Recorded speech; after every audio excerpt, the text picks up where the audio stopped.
But you did mention one thing that you are really interested in the engineering of a city. So can you tell us what do you do for work? Because you have a very interesting and unique job.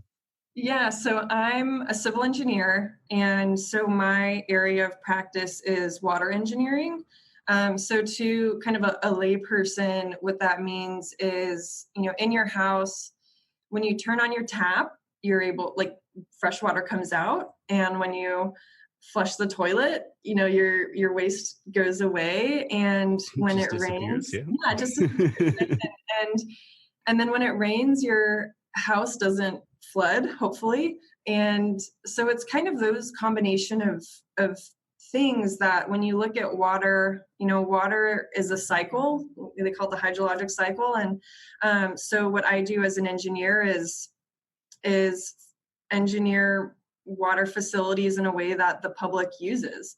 And so that includes water treatment, wastewater treatment, drainage design, flood control, and kind of all aspects of that. So I do a lot of planning work around that in LA.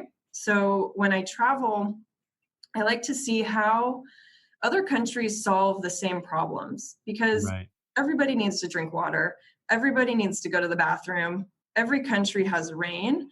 And so we all have the same problems, but we have different solutions to it.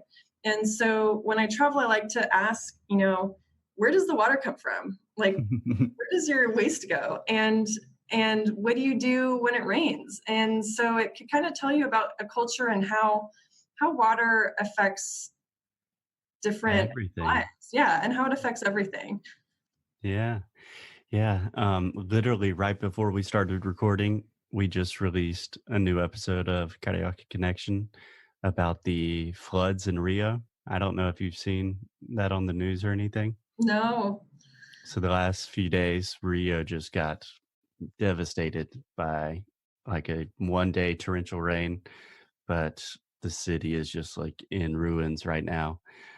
And I was thinking, I wonder what Amanda would think about this, like from an engineering Yeah, standpoint. no, I'm gonna have to take a look at the article after this. But flooding is a real risk to people and a real risk to communities. And you can tell where the low income communities are a lot of the time because they're the ones that have, the poorest infrastructure, and they're the ones that are getting hit with disasters and that aren't adapted to be able to handle, certain natural disaster situations.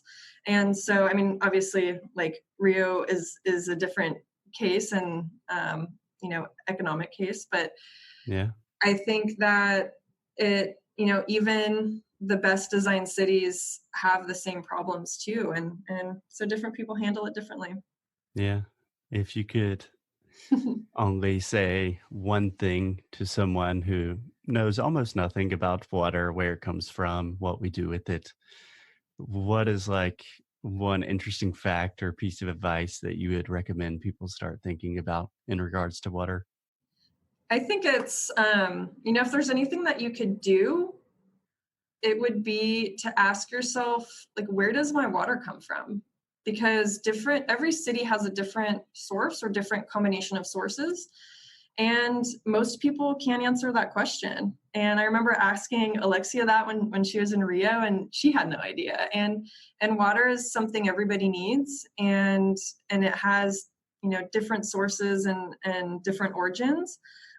So if you pay, a water bill, you can a lot of the time go to the website of whatever agency or company that provides the water and Right. take a look, and figure out, is it a combination of recycled water? Does it come from the ground? Does it come from hundreds of miles away? So in Los Angeles, for example, a majority of the water, 50 to 90% of the water, depending on the year, comes from Northern California or the Colorado River. And so it comes from like hundreds of miles away. It's crazy. Yeah, and you wouldn't expect that, but for a city like Los Angeles to exist, it needs to import a lot of water, and yeah, so I think that just educating yourself about where your water comes from, is a really good thing that everybody should do, because everybody should know those things. And kind of the same with all of your different utilities. Where does your electricity come from? Is it generated by renewable resources, or is it generated by things that are non-renewable and are contributing to greenhouse gas emissions and climate change? And I think that it'll help to kind of spark your interest in terms of what's really your impact on the earth. Another aspect of water that's also kind of interesting to think about is it's not just the water that you consume day to day.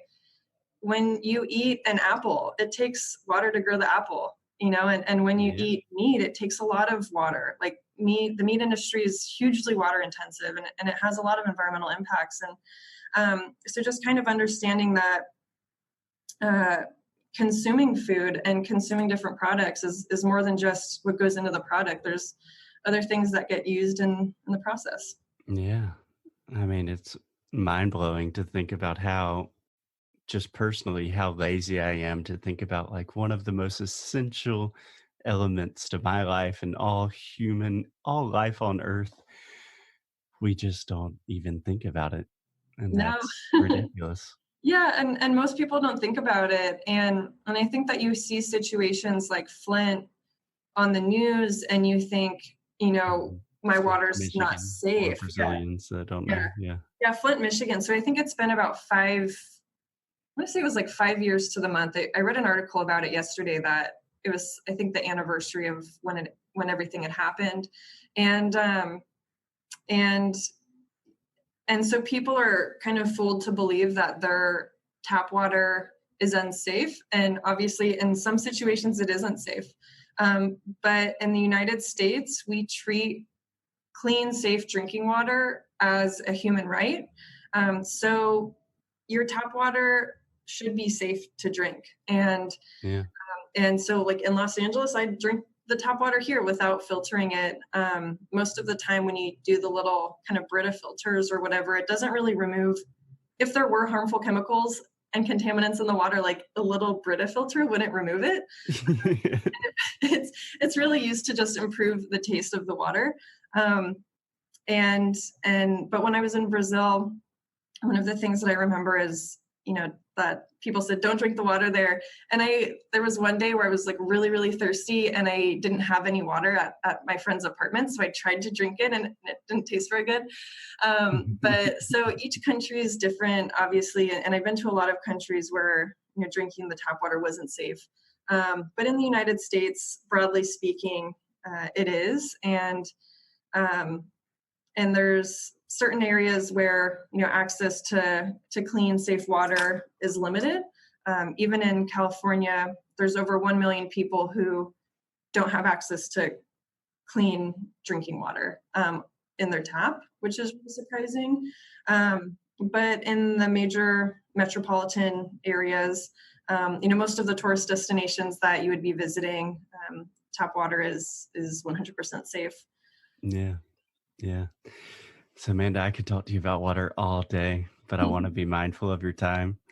So, I want to ask you one more thing, that you had a very interesting experience in Brazil with the fact that you really got to see and participate in office culture in Brazil.